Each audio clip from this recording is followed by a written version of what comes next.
Hi everyone. Now let me show you how to delete your Publon account.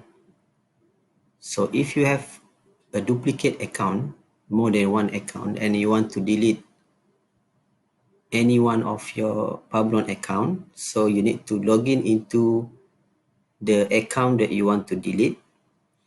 For example, this is my duplicate account and I want to delete this specific account, so I need to log in as usual into Publon.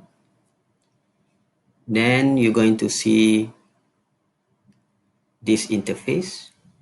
From here, you can scroll down and you're going to see on your left hand side, there is settings. Then you need to click account. Next, you can go to and click delete account.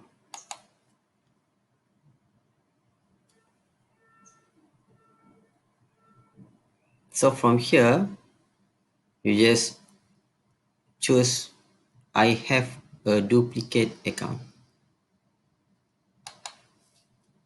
Next, you just click delete account. So this is the way on how you can delete your duplicate account in Publon. Thank you.